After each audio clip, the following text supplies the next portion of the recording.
Hello everyone, how are we doing? Monday today, I'm led to believe. Monday the 13th of March, which means that there are now less than 12 weeks to go until the end of the season. The 13th of March is famous for there being less than 12 weeks to go until the end of the season day. But will Celtic be winning a treble come the end of the season? We've got one in the bag already. The league's looking good as well. What about the Scottish Cup? I'm not able to answer that on today's video, I'm afraid, if that's the reason you clicked on it. Apologies, I can't look into the future yet. We're working on that. What we can do today, though, is look back at Tynecastle, the 3-0 win for Celtic, alongside a heap of other stuff, including cup draws, incredible winning runs, and what's on offer this week. So, yeah, stay tuned for that. Apologies about the first thing.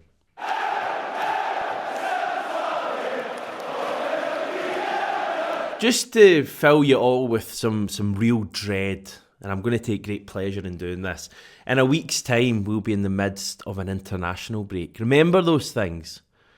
It's been a while, but we'll be back in a week's time. Thankfully, before then, we've got one more game to look forward to. It's Celtic versus Hibernian on Saturday. Another tasty game against Edinburgh's other team. On Saturday just past, we were in Edinburgh playing Hearts at Tynecastle in the quarter-final of the Scottish Cup, and it was a very good afternoon. We scored 3 goals, Hearts scored none, and that meant that we went through to the semi-final. And it was yet more evidence of, well, how brilliant this Celtic team are, and just how able they are to deal with anything that is thrown at them domestically.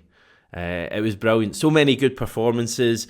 It continued an incredible winning run that we're on. Saturday was our 13th consecutive victory in a row in all competitions, which isn't incredibly catchy. But yeah, 13 wins in a row. Goes all the way back to the 2-2 draw we had at Ibrox, which seems a long time ago. So we've won every game since Ibrox. We actually won the 7 matches prior to Ibrox as well. So it's actually 20 wins out of 21, but I couldn't fit all of that on this graphic, which shows the last 13. And yeah, some tough games in there as well. And as per Opta John, that's John from 67 Hail Hail, that is our best winning streak in all competitions since the 2016-17 season. Obviously under Brendan Rodgers at that stage, we won 17 matches in a row. So, 13 is... Hang on. Four less than 17. So if we win 4 more games in a row, we'll be level with that. If we win 5 more, we'll overtake that record. And we know we've got some tricky ones coming up as well. If we could just go back to that graphic for a wee second. The thing that gets me is that every game there is won by at least 2 goals, apart from a cup final against our biggest rivals. So, every other match there is comfortable. There's a lot of big score lines and a lot of tough places to go, and, decent sides coming to Celtic Park. But we've just been so flawless, in that run. But as I say, if you go back even further, since the World Cup, it's just been an incredible run. It's been positive results in every fixture, including Ibrox, where we earned a pretty credible 2-2 draw. So, yeah, it's all good. That is before you lot come in with your unrelenting negativity. That's just one guy, actually, and I don't think he's commented today. So, yeah, let's go. We start off with Guillermo Matamoros saying, it says a lot about this team that it is difficult to pick a favourite player, but for all the flashy performers we have, CCV has to be up there for Player of the Year. What a player. On a different note, Hamish, have you ever thought of having the maestro Paul McStay on the channel? It'd be nice to hear his opinion of this team. Yes, on your latter point, I have tried to get Paul McStay on in the past. He was perfectly polite, got back to me, but just basically said he'd rather not chat to the channel at this time, which is absolutely fair enough. On your first point, Cameron Carter-Vickers is just immense. He is so strong and so assured. That's the thing I always I think we all do kind of take Carter-Vickers for granted, whether we mean it or not. But the thing I do to try and remind myself not to do that is I think back to all the centre-backs that have preceded him, in my time supporting Celtic, and I would say roughly 75% of them had a big mistake in them. Even good defenders like Dedrick Boyata and Eric Sviatchenko always seem to have a ropey performance in them, and Carter Vickers doesn't seem to have that. He hasn't at the club already. You can barely remember him making a mistake, certainly not in a big game, and he's consistently an 8 or a 9 out of 10, every match that he plays, and he's just such a good player. Ange referred to him as the best centre-back in Scotland at the weekend, and I really don't think there's much doubt about that at all. Alongside Callum McGregor, I would say he's our most important player, potentially even more so than McGregor. The reason I say that, and I get this is a kind of hypothetical debate that doesn't really matter, but if McGregor was injured for Hibs on Saturday, we probably put someone like Iwata in. I feel like if Carter Vickers is injured, you're immediately getting more worried about the game because he's just such a kind of reliable, commanding, reassuring presence at the back, and I guess that's the mark of the player. In terms of your Player of the Year point, it is going to be interesting. I would say it's going to come out of 4 players, probably Kyogo, McGregor, Hatate and Carter Vickers.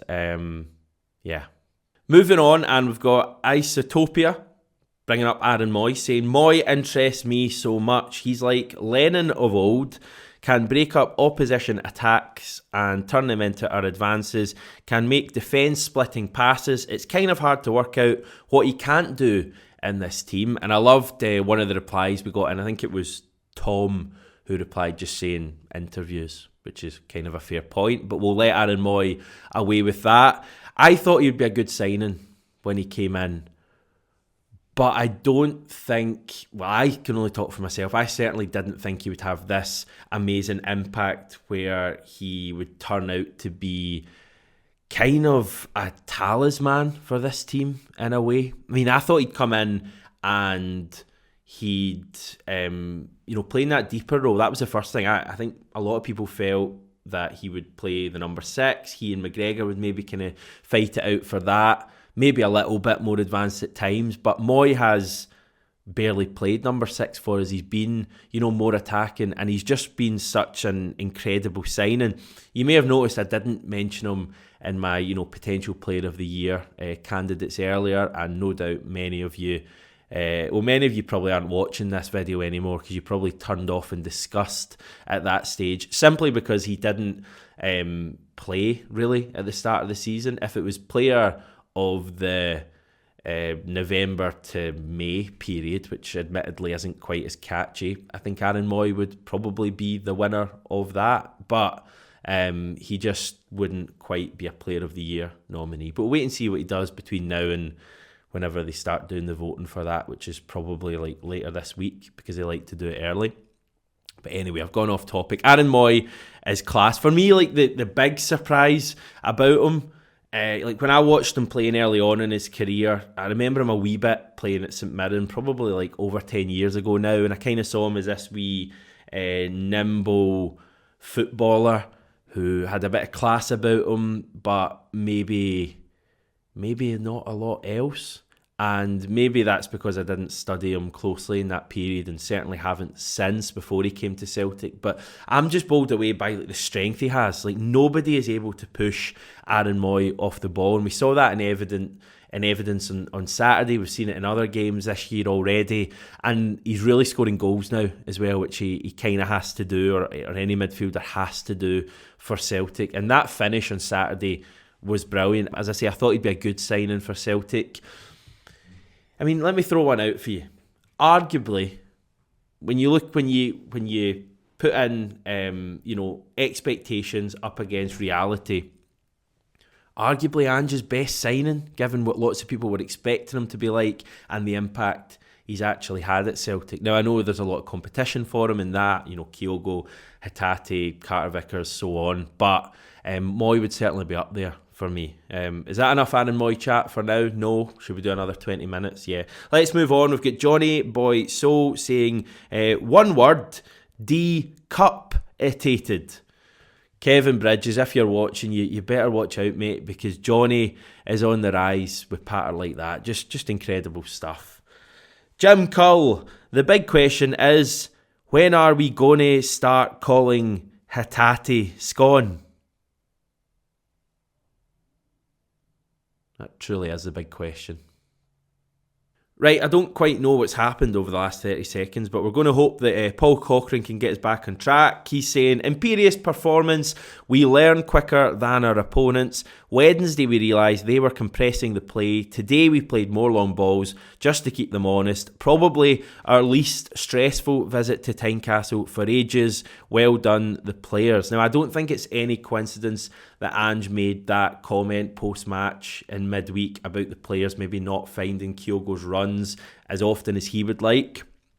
I always think Ange, picks his moment. Remember after one of the games, I want to say it was maybe Livingston around Christmas time at Celtic Park, when he kind of blasted the players after the game and said, we're not getting into the box enough to score these goals. And then I think the next game we scored 2 goals from that kind of thing. I think it was St Johnstone.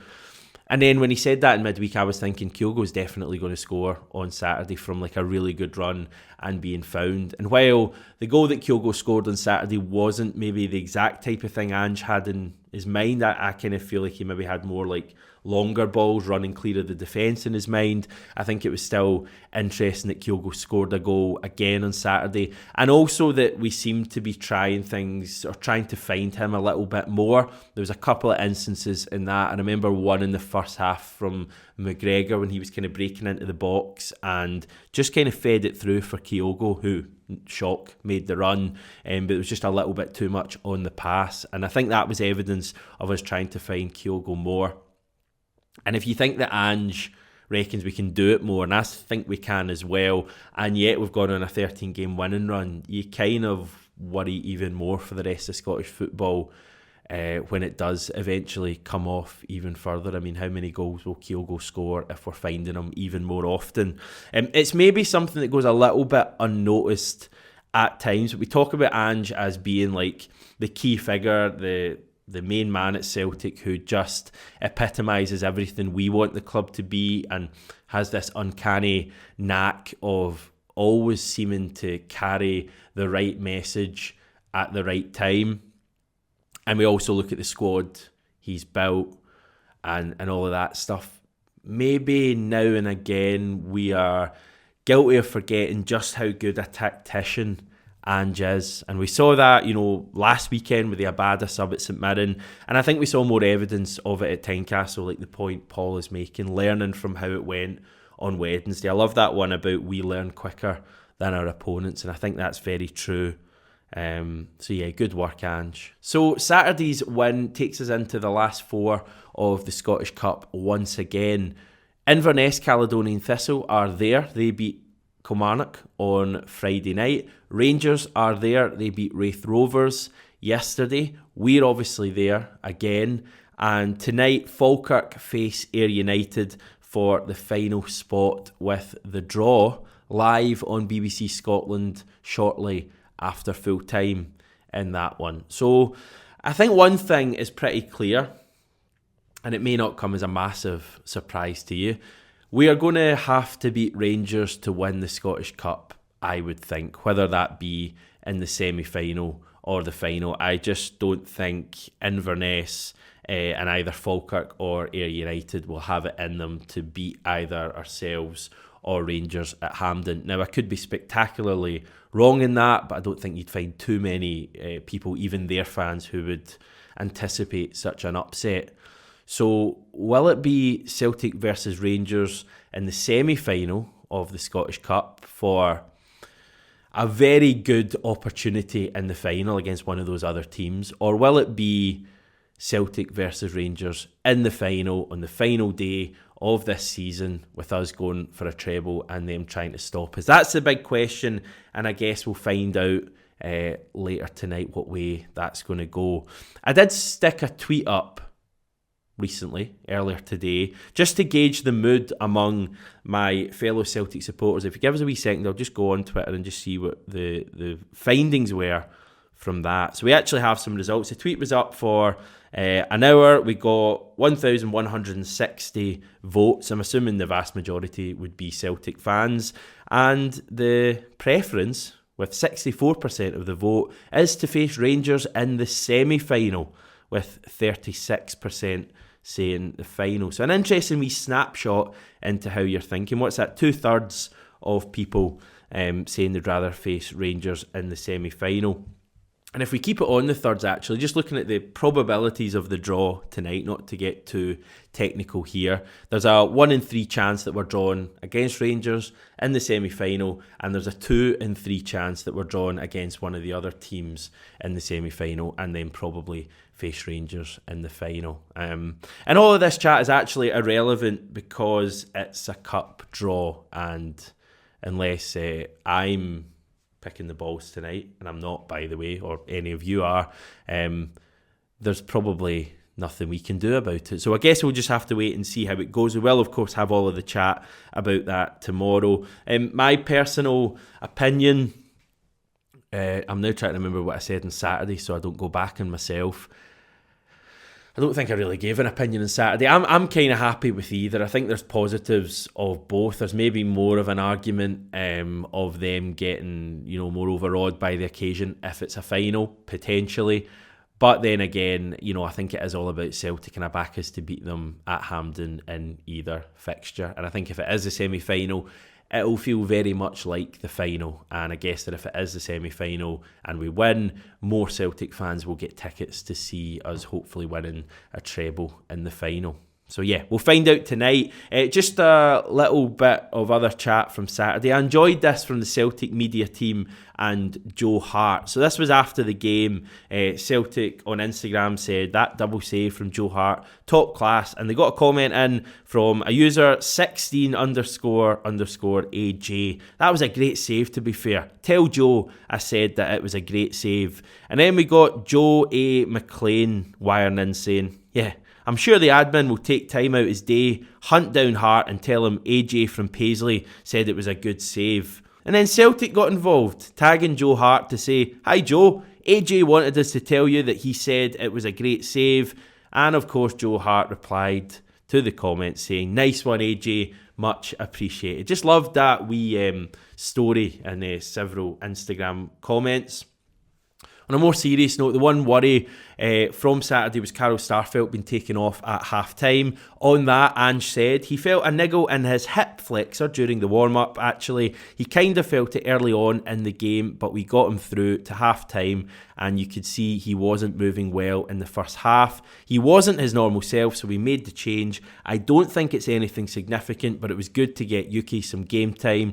You can see his quality for a young man, and I thought he did well when he came on. So nothing significant there as far as Starfelt is concerned, which is good news. Our other injury worry, Dyson Maeda, took to Twitter on Sunday night to say thank you for all your messages of concern. It has arrived. Just one word, I'm ready to fight. Google Translate obviously doing Dyson dirty there, but good news as well for him. Ange did seem to suggest that he would be back in contention for Hibs on Saturday. And that is our next game. It's our only game this week. It's also the final game Celtic will ever play in March 2023 now. Just let that sink in. Another chance just to keep the winning run going and really complete this incredible period we've had all the way from returning after the World Cup to the present day. It's been an amazing run and a chance on Saturday just to finish that, go into the next international break in an incredible position, and hopefully we take it, have a good feeling about it. We're going to be building up to that game as the week goes on. We'll have Jackie McNamara back on the channel tomorrow. Also hoping to speak to another Celtic legend on tomorrow's video, but that will depend on a few things. We are also very close to 35,000 subscribers on the channel now, which is about this much of Celtic Park, which is a hell of a lot. So if you want to see that grow and grow, please think about subscribing to the channel. It doesn't cost you anything I think sometimes when people see the word subscribe, they kind of think, oh, am I having to pay to them?